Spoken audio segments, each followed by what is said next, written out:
Southern Baptist Church of our youth, 90s. yeah, of our youth was absolutely different than the Southern Baptist Church of our day and age now in a short time. Yes. But the fact of the matter is we can discover a Jesus that we can have an intimate relationship with, just like we do with our friends, if we understand and we don't get caught up in the religious side of it. What's up, everybody? Welcome back to The Uncomfortable Truth. We're super glad to have you today. If you're watching on TikTok, a lot of people watch on TikTok. We have full-length content on YouTube. We put our best stuff on TikTok, like the best quips of what we say, but there's a lot of context around those things. If you're interested in seeing the full context of what we're talking about, go check out our YouTube page, The Uncomfortable Truth. We'd love to have you over there as well. Obi's going to jump in. He's been reading a book. Very, very easy to get the wrong context from some of the shorts that we put on TikTok, but Yeah, it is kind of some bait, you know. Yeah, you're throwing that bait out there and see if you can catch a big bass. But I'm a little conflicted sometimes, just about. But that's what TikTok is, right? So you're putting clips out, and we try to not just throw bait out there just to throw bait, right? Right. We're trying to be intentional about bringing people closer to Jesus by what we say and what we cut. But there's no possible way that you can watch. Sometimes you can get full context in a minute or two. It's hard. It's really hard. When you got a 20-25 minute like actual podcast going on and you take 47 seconds of something, you can easily get the wrong idea. Your wife long day, you're at home with your wife, and she starts telling you a story, and in the first 10 seconds, you're like, that's enough. I got it. How's that go for you? Not too good. But if you sit and listen to the whole 7 minutes of the story, we actually have the full context, That's right? That's exactly right. But in the first 10 seconds, we might think we have the full context, but there's always the twists and turns, right? No, that's exactly right. Yeah, we're going to talk a little bit. You mentioned going fishing a second ago. Yes. I said throwing bait. We're going to talk about that a little bit. We're talking about fishing. Sweet. I haven't been fishing in too long. It's been too hot, and we've been too busy. Yeah. But at least we can talk about fishing. We're going to talk about it a little bit. All right. I want to read a quick excerpt of this book. Excerpt. Something. I think it's spelt with a P in there, but I don't know how you said it.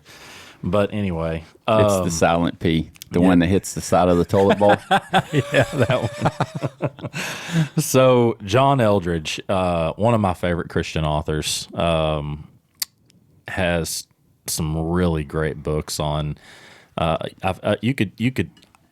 could make an argument that off the books that I've read, one of his kind of overarching goals is to really explain in detail who Jesus truly was, and to really try to point people to the fact that religion can be poisonous. Religion can be very poisonous. And so one of the things that he's doing in this book, it's called The Beautiful Outlaw, is his goal in this book is to try to explain who Jesus really was. He makes an argument that basically reading the Gospels and not truly understanding like the real personality of Jesus is like watching a movie with the sound off. It's like basically there's no way for you to actually get the full story. You're not going to truly understand everything that you're reading or that that's being portrayed in that movie. Obviously, if you can't hear the sound. And he's saying that reading the Gospels, not understanding and have a true picture of what Jesus, who he was, what he came to do, really gives a distorted view of everything that he stands for and the Jesus that we're called to, that he wants us to have a relationship with. And so this quick paragraph that I wanted to read. He says, John Eldredge says, you will want to keep this in mind if you would know Jesus, if you really want to know Jesus. For to come to know Jesus intimately as he is, as he wants to be known, is to release a redemptive landslide in your life. There will be no stopping the goodness. The first purpose of your existence will be resolved. And from there, you are set to fulfill all of God's other purposes for you. Now, do you really think that the enemy of our souls, the arch enemy of Jesus Christ, is simply going to let that happen? Satan is far too subtle to rely on persecution alone. His most masterful works are works of deception. You can ask Adam and Eve about this when you see them. That's what he says. So, what I take from that is, one, Jesus really wants me to know who he is. And then two is, whenever I develop that relationship that Jesus desires for me to intimately have with him, the first purpose of my existence is resolved. And from there, we're set to fulfill all of God's purposes for us. Like, do you realize how much that empowers you? When we make things simple, they're a lot easy. It's a lot easier to follow, right? Right. If we simply know our purpose, then now we can start doing these other things. I thought it was good too that if we're talking about the devil and what his job is, it's to deceive us. It's to deceive us, 100%. And not deceive us in a way that we know that he's deceiving us. It's a quiet in the background. It's a slipping things into our life that we start to believe. We start to believe the deceit. And unknowingly and unwittingly, our life takes a slight trajectory off course. That's right. Yeah, I mean, we are called to develop, Jesus is calling us to have a relationship with him, just like he had with his disciples. And a friend of mine last week was saying that he had heard a pastor say, "You can't know Jesus like you know your friends. He's altogether different than we are," and that's a lie. That is 100% a bald-faced lie. Why did he say that? I don't know why he said that. Maybe he just because he thought the physical presence of Jesus, like nobody will be able to experience Jesus like the disciples did. That's what I think. I think it would be easy to say that. I think that's the whole idea. Is I think that the religious aspect of it would lead you to that conclusion. You can't see him. I mean, all of the things that there's a lot of, things about having a relationship with another human being that evade us whenever we think about having a relationship with Jesus. Right. But the fact of the matter is we can discover a Jesus that we can have an intimate relationship with, just like we do with our friends, if we understand and we don't get caught up in the religious side of it. And so, like, one of John Eldredge's paragraph headings is the poison of religion. And he just talks about how Jesus, he has this, everybody thinks that he's this gentle peacemaker. And the fact of the matter is that it was embroiled with conflict throughout all of the Gospels. I mean, to the point where he actually intentionally created that conflict. Like, he walks into the temple on the Sabbath and sees all these religious guys around him, and he's like, "You guys are going to have a problem with me healing this guy. I'm going to do it anyway." Yeah. You know, And I think, Jesus was a pot stirrer, but not for the mere fact of stirring a pot, like somebody telling some juicy gossip, stirring a pot. He was a pot stirrer because he knew the end. exactly. He knew what it was all about. And so, do you think it boiled down more to him, black and white, what was right and wrong? Or do you think, what do you think was going through Jesus' head as he's coming up, right? He's being trained. He was trained in the temple to learn the Torah about the beginning, Abraham's life, the father. What do they call Abraham? The father of Christians, or Right. is technically their guide. And he does that. He works as a carpenter up till 30 years old, and then he goes on his mission. His mission's from 30 to 33. Prior to that was training. And the Pharisees, the religious people, think that this is just they don't believe that he's the Savior, the Messiah. Right. They think that he's just some dude trying to debunk the Torah. Even though everything in the Old Testament's, pointed to the fact that a Messiah would come. Right.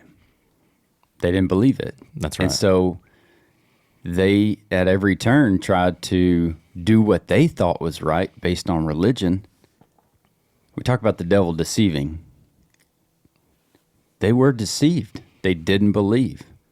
But would we be any different in that position of knowing what we think we know is right, and then some dude coming in and saying, no, this is how it needs to be done? We may not be any different, but the fact of the matter is that Jesus, I believe he came to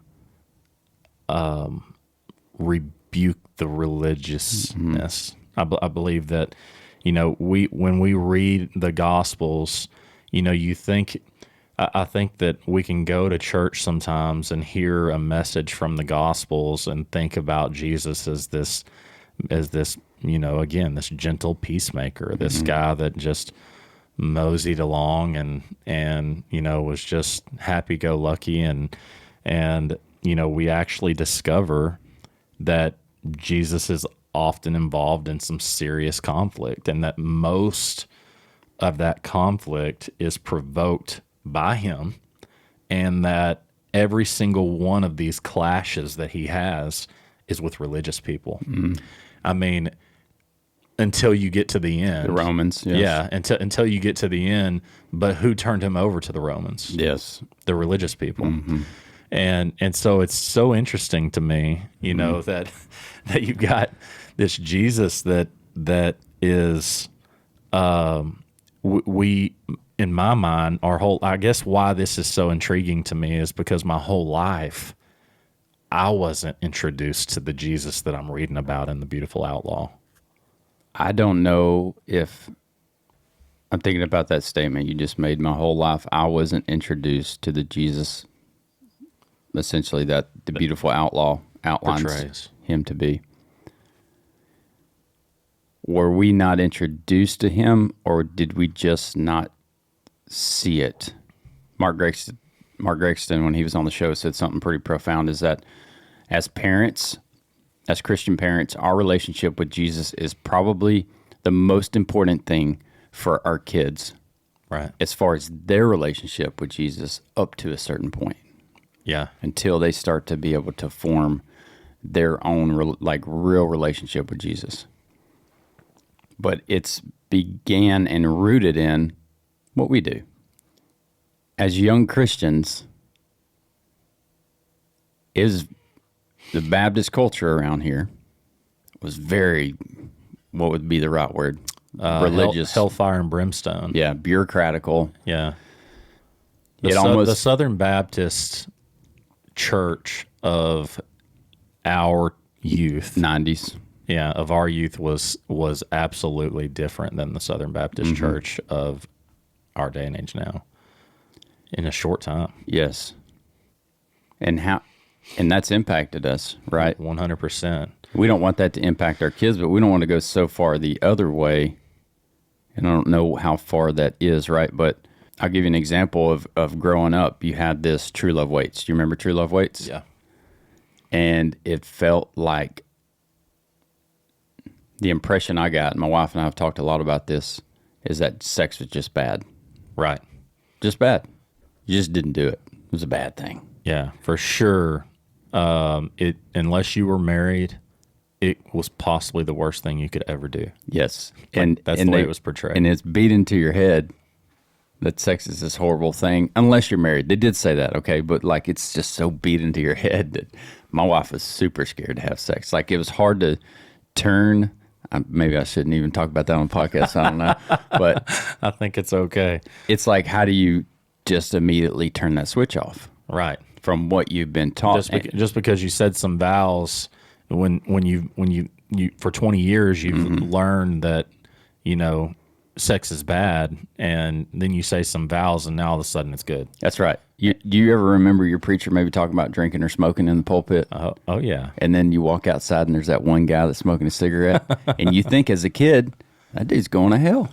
Yeah. Those are the thoughts that you have. Yes. He's not a Christian. No, we just listened to a message 3 weeks ago. He didn't smoke that day, but when we walked outside today, he's lighting one up, getting to his car, Right. and it's like, what?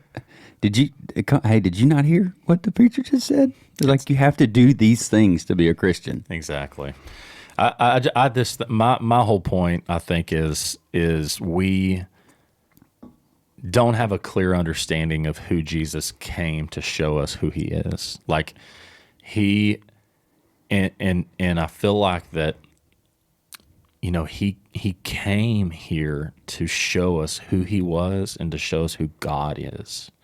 And that I feel like that we get a very misconstrued perception of that with religion, within the context of religion.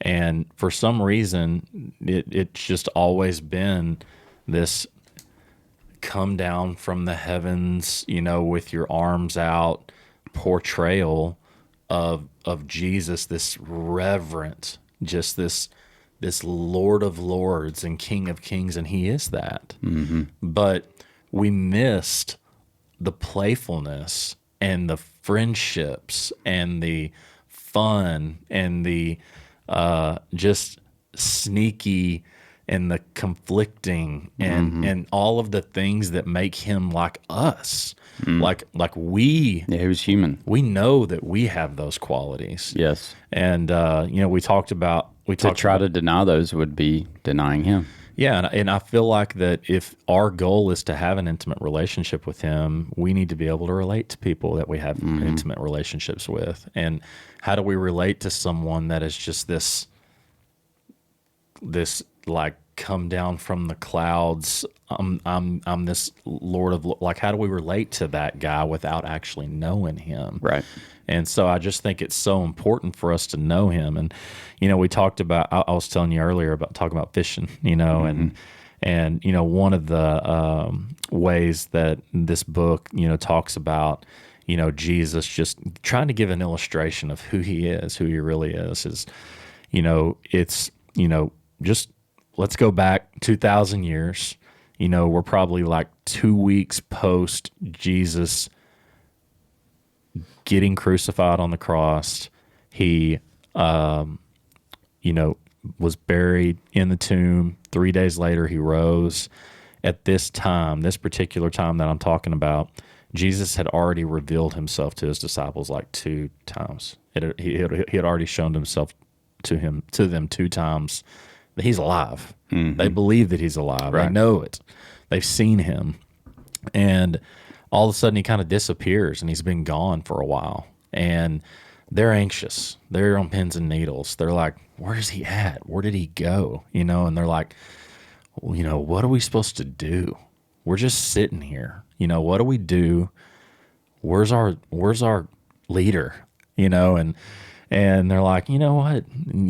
What's the point in just sitting here?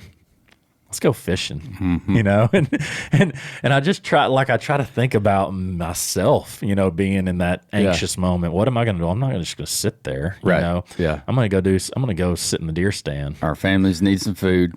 We're twiddling our thumbs. We know we're not meant to just sit here. That's right. So they go fishing. Hey boys, let's go fishing. And so they go out and they hit a goose egg.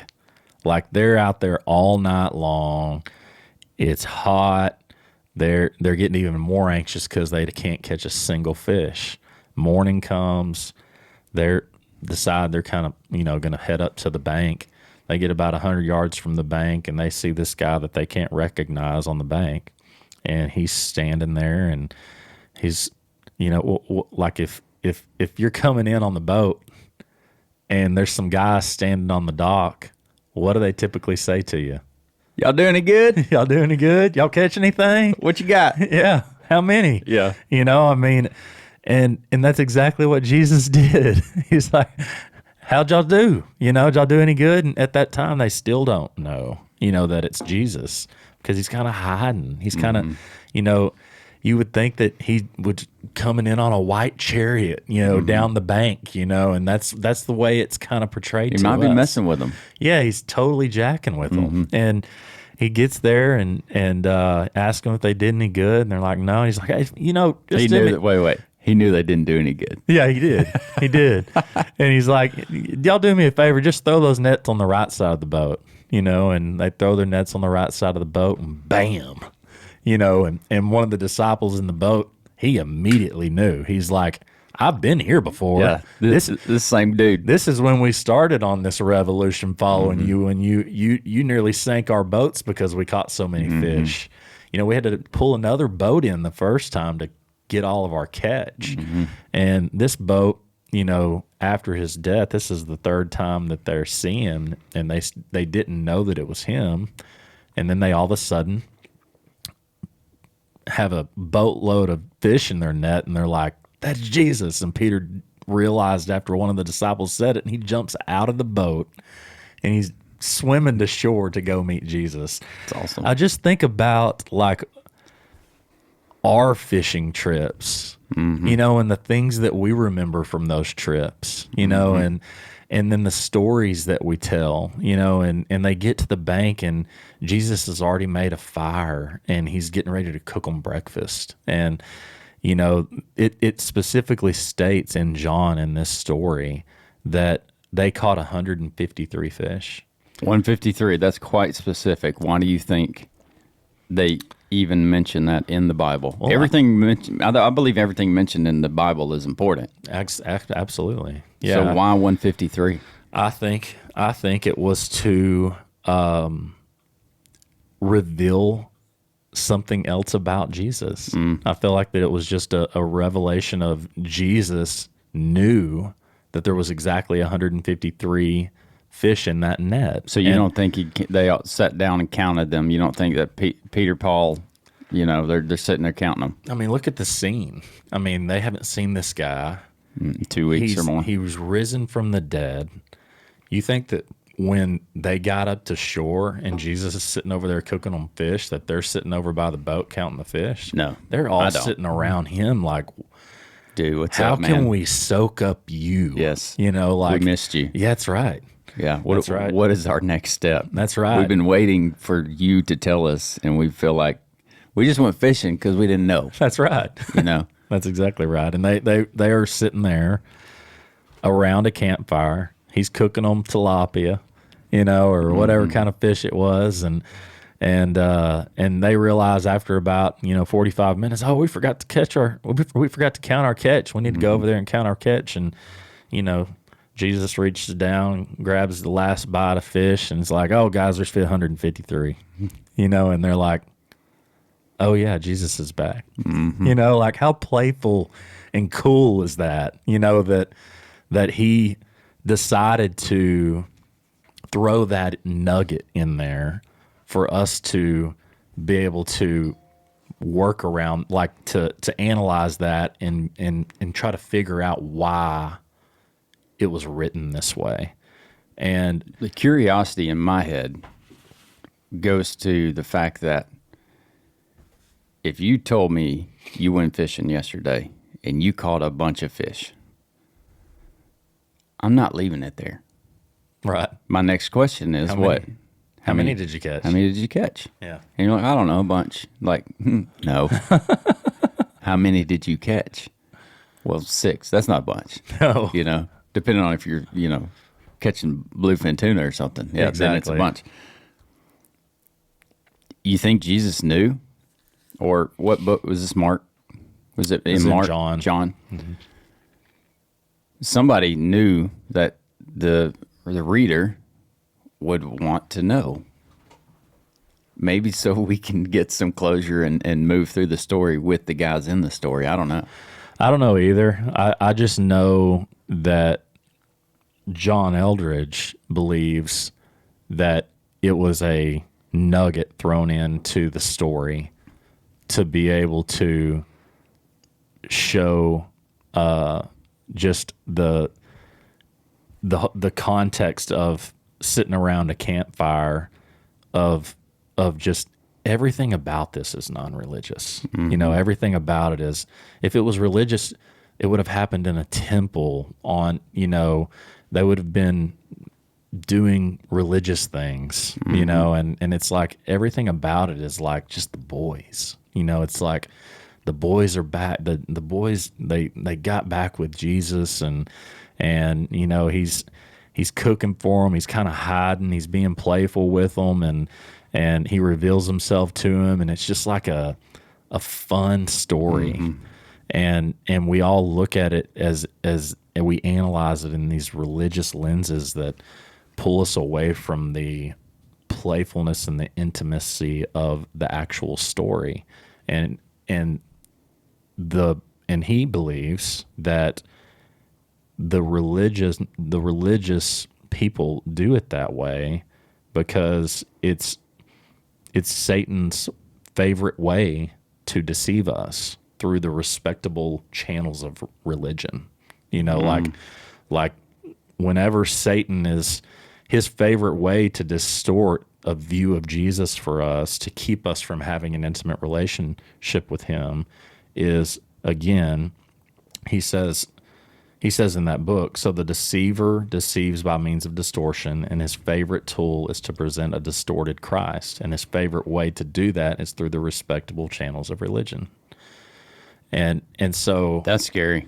it is. And I think we can all see, if you stop and you really look and you study the life of Jesus, and then you look at what religion is, and I'll just go from experience here, in churches, we have a lot of dumb rules.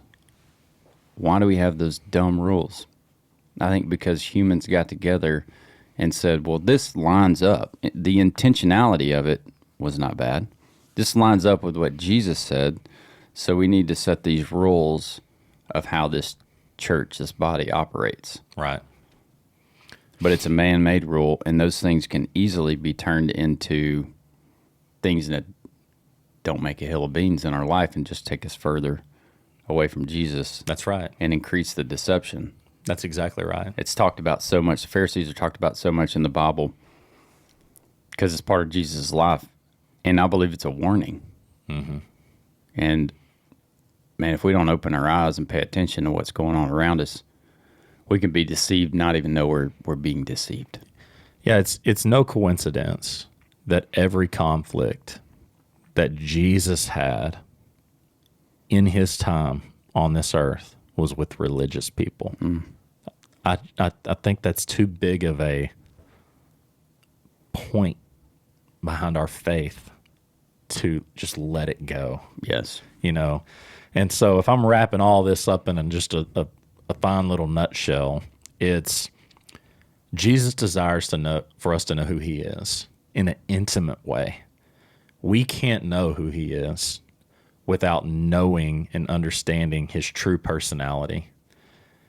And we can, and in doing that, in developing a true intimate relationship with him, we become powerful.